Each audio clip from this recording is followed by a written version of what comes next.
మీరు intermediate fail అయ్యారు, instant ఉంటుంది. ఒక సెమిస్టర్ ఫెయిల్ అయ్యారు డిగ్రీలో, నెక్స్ట్ సెమిస్టర్లో మనకు ఛాన్స్ ఉంటుంది. అంతేగాని ఇక జీవితంలో ఎక్కడ ఇంకెప్పుడు ఉండదు అనుకోవద్దు.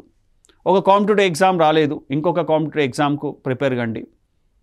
నెక్స్ట్ వచ్చేటటువంటి సెమిస్టర్కి, నెక్స్ట్ వచ్చేటటువంటి ఎగ్జామ్కు ప్రిపేర్ కండి. అది కొన్నిసార్లు 15 డేస్లో ఉండొచ్చు, 20 డేస్ ముందే ఉండొచ్చు, 20 డేస్ తర్వాత కూడా ఉండొచ్చు. మీరు మిగతా వాళ్ళతో సమానంగా ఉంటారు. ఉదాహరణకు మీరు ఇన్స్టంట్ ఎగ్జామ్స్ ఉన్నాయి చూడండి, వెంటనే సప్లిమెంటరీలు, కొన్ని ఇన్స్టంట్లు లేదంటే సెమిస్టర్లు, ఆ మిగతా వాళ్ళతో పాటుగానే మీరు పాస్ అవుతారు. మిగతా వాళ్ళతో పాటుగా నెక్స్ట్ సెమిస్టర్ చదువుతుంటారు. మిగతా వాళ్ళతో పాటుగా నెక్స్ట్ ఇయర్ మీరు కూడా కంటిన్యూ కావచ్చు. ఇంటర్మీడియట్ తర్వాత మీరు ఇంజనీరింగ్కు వస్తుంటారు మిగతా వాళ్ళు. మీరు ఫెయిల్ అయినా సరే నెక్స్ట్ వెంటనే ఆ 20 డేస్లో 25 డేస్లో జరిగే ఎగ్జామ్ని మీరు చూసుకొని నెక్స్ట్ మీరు కూడా ఇంజనీరింగ్ చేయొచ్చు. దీనికి టెన్షన్ పడాల్సిన అవసరం ఏముంది?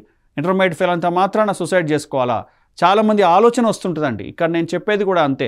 ఆ నెగిటివ్ ఆలోచనలు రానివ్వద్దు. తర్వాత వచ్చే ఆ 20 డేస్ తర్వాత ఉండొచ్చు, కొన్నిసార్లు 1 మంత్ తర్వాత ఉండొచ్చు. వెంటనే ప్రిపరేషన్ సాగించండి, దాన్ని ఓవర్కమ్ చేయండి, మంచి మార్కులు తెచ్చుకోండి. దాని తర్వాత ఉండేటటువంటి ఏదో ఒక ఎంట్రన్స్ ఎగ్జామ్ ఉంటుంది, దానిలో బాగా చదవండి. మిగతా వాళ్ళకంటే ముందుంటారు. మీరు పాజిటివ్గా ఆలోచిస్తే ఫెయిల్ అయినా మిగతా వాళ్ళకంటే ముందుంటారండి. అది మీరు గమనించుకోండి.